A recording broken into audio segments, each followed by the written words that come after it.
கன்னியாகுமரி மாவட்டத்தில் மழை நீடித்து வரும் நிலையில் திருப்பரப்பு அருவியில் தண்ணீர் ஆர்ப்பரித்து கொட்டுவதால் சுற்றுலா பயணிகள் அருவியின் நுழைவு வாயிலிலேயே தடுத்து நிறுத்தப்படுகின்றனர். அருவியில் குளிக்க 3வது நாளாக தடை விதிக்கப்பட்டுள்ளது.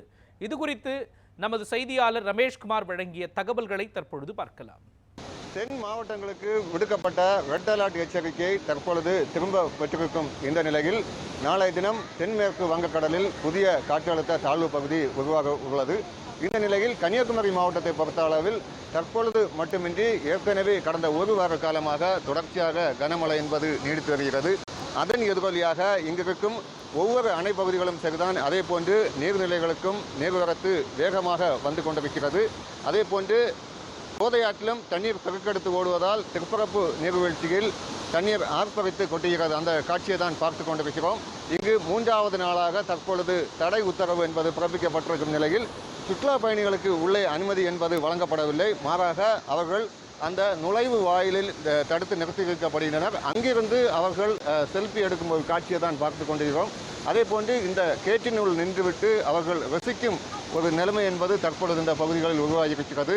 தமிழகம் மட்டுமின்றி பிற மாநிலம் அதே போன்று பிற மாவட்டங்களிலிருந்தும் ஏராளமான சுற்றுலா பயணிகள் இந்த கோடை விடுமுறையை ஒட்டி தற்பொழுது இங்கு வருகை தந்திருக்கின்றனர். அவரிடம் நாம் நேரடியில் கேட்கலாம். வணக்கம், எங்கிருந்து வரீங்க? பாண்டிச்சேரியிலேருந்து வரோம். திருப்பதி பார்க்கலான்னு வந்தோம். மழை அதிகமாக தண்ணி வரதுனால பார்க்க விடல. ஏமாற்றம் தான் திருப்பி போகிறோம்.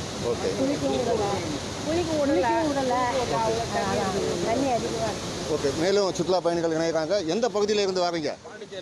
ஓகே, பாண்டிச்சேரியில் வர திருப்பதிக்கு குளிக்கலாம்னு வந்தோம். தண்ணி ஆர்ப்பரித்து ஓடுது, அதனால குளிக்க வேணாம்னு சொல்லிட்டாங்க அதிகாரிங்க. அதெல்லாம் வெளியே வரும். இங்கே மற்ற வசதிகள் எல்லாம் செய்து கொடுத்துருக்காங்களா? கொடுத்துருக்காங்க. சுற்றுலா மேதிக்கு பார்த்துக்கொள்ளுங்களை வேடிக்கை பார்த்துக்கொள்ள கொடுத்துருக்காங்க. ஓகே.